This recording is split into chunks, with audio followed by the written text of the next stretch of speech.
Now, President Trump and Crown Prince Mohammed bin Salman are meeting with business leaders in Saudi Arabia.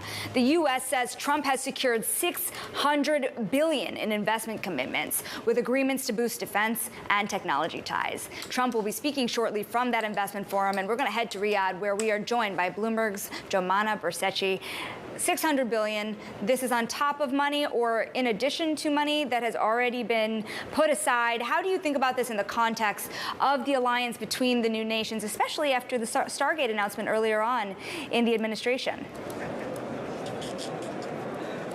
Well, we always knew that this trip was going to be about deal making, and now just in the last half an hour, we're getting a little bit of a contours around some of the numbers that are coming through. So that 600 billion figure is a headline figure, but I should also just note that that is the same number that was discussed when President Trump had that phone call with Crown Prince MBS back in January, shortly after his inauguration. At the time, President Trump did say that the Saudis had committed to investing $600 billion into the U.S. over the next 4 years. That seems to be the figure that they've agreed to today as well. They will be arriving in this very hall, we hear, in the next 10 to 15 minutes after that signing ceremony, where the White House afterwards said that the Saudis had agreed to that figure. But we're also getting more detail on some of the other MOUs that have been signed. Let me just run you through them. Quite significant MOUs on energy, mineral resources.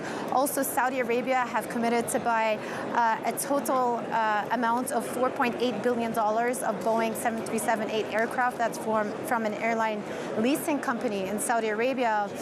And then they've also agreed to some partnerships in the healthcare space, about $5.8 billion of commitments coming through there.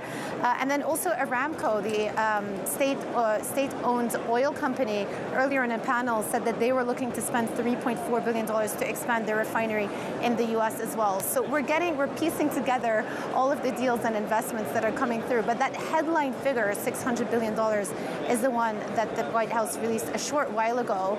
And in a moment, when the Crown Prince and President Trump show up, they will be giving some remarks, and we should be hearing a little bit more about what the contents of these investment commitments might entail.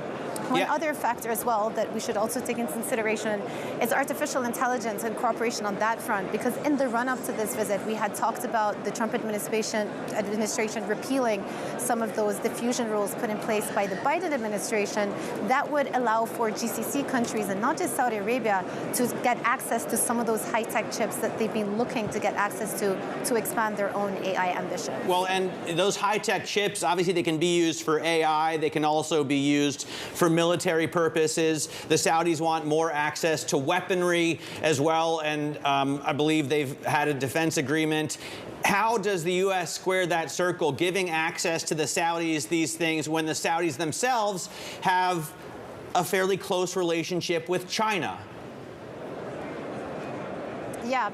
So right now, we don't have a lot of details about what exactly the agreement entails. But I think it was interesting because earlier, right here in this plenary, we heard from David Sachs, who is AI and crypto czar, and he was saying that their reason to abandon the diffusion rules is because they sensed that they were too bureaucratic, but that you can still maintain control over chip access, but do it in a less bureaucratic manner so that the U.S. don't lose the AI dominance that they currently have.